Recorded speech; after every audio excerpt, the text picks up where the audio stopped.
Hello, everyone, and welcome back to the Jamaican Geologist YouTube channel.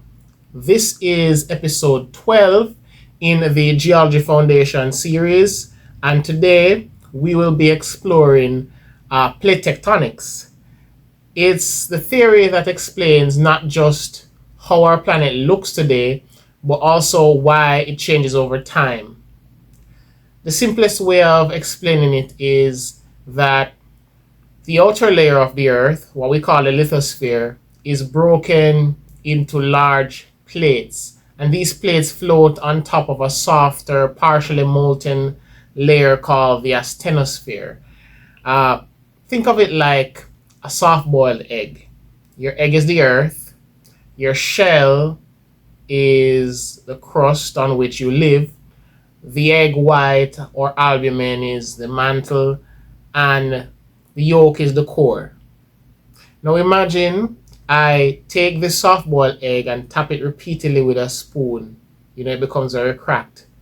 The eggshell is sitting on top of a goopy layer beneath it. And this is a good way to picture Earth's plates.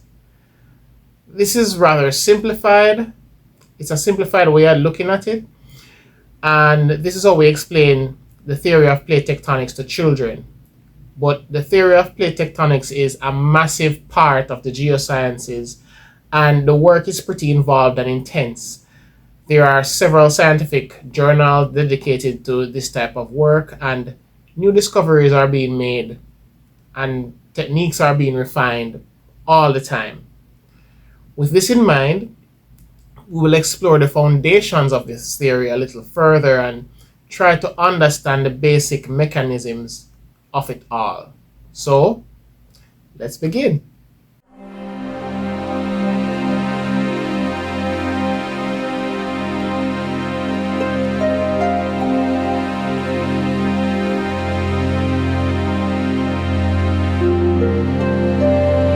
So before we dive into the theory of plate tectonics, let's quickly clear up something that often confuses people: the difference between a theory in everyday language and a scientific theory.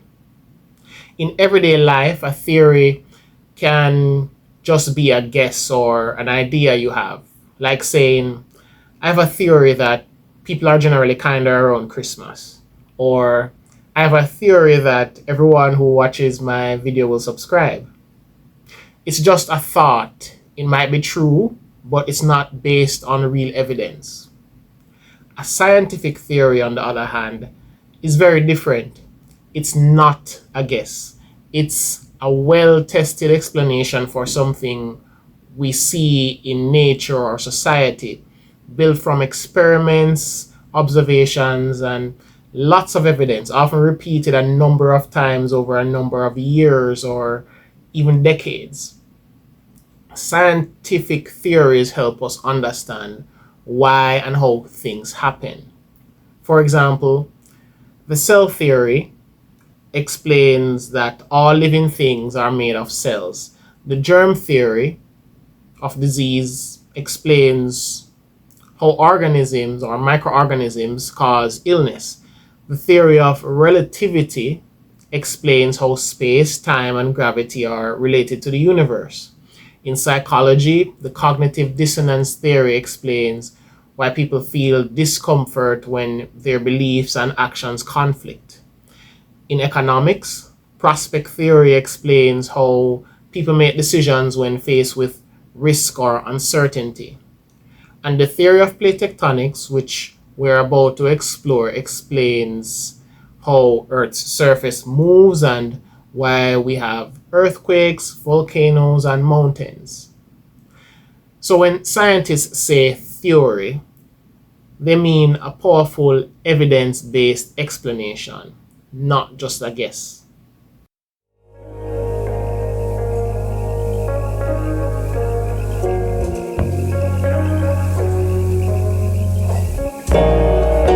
So what drives plate tectonics?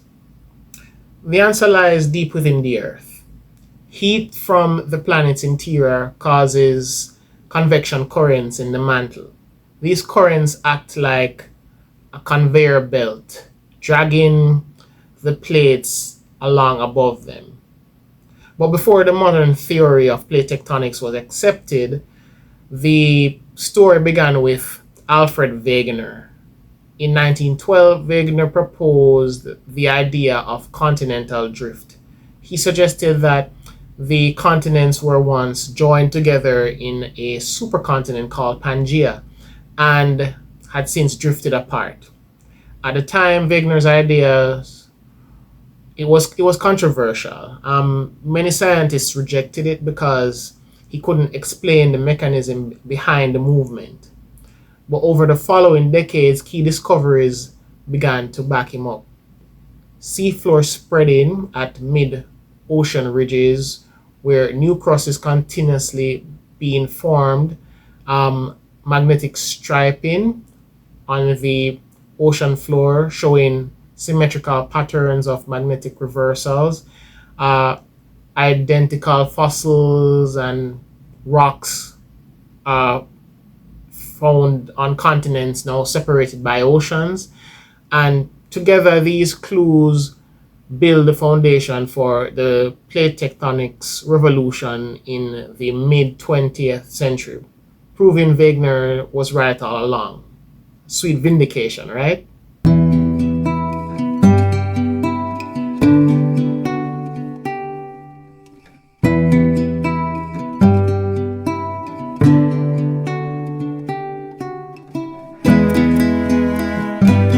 So, where plates meet, powerful geological activities take place. I spoke about these in the previous episode, but let's look at them more closely. At divergent boundaries, plates move apart, forming mid-ocean ridges and rift valleys. An example of this is the Mid-Atlantic Ridge. I like to think of it gripping parts of the Earth almost like the seam of a cricket ball. At convergent boundaries, plates collide.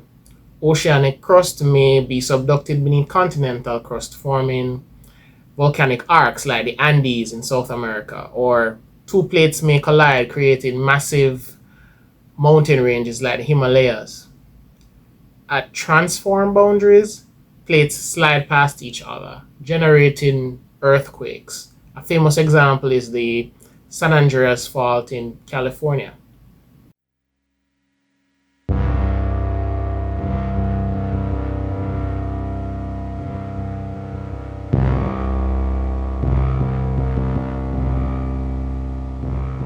So why should the average person going about their day even care about this stuff, one might ask? Well, other than the mountain building process, plate tectonics help us to understand the distribution of volcanoes and earthquakes globally.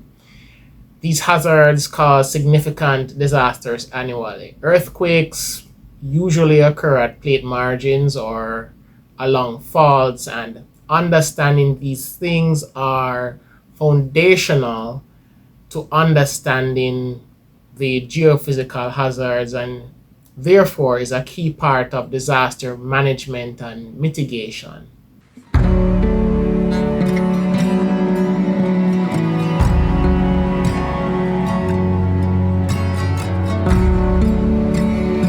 So there you have it. The theory of plate tectonics, the science of moving plates that shapes our world. Here we learn that understanding plate tectonics isn't just about marveling at mountains. It's crucial for predicting natural hazards, planning safe infrastructure, and even saving lives.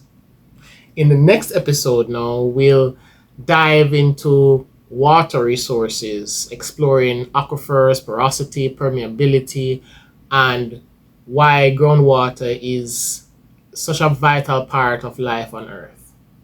Thanks for watching, and I'll see you next time. Take care.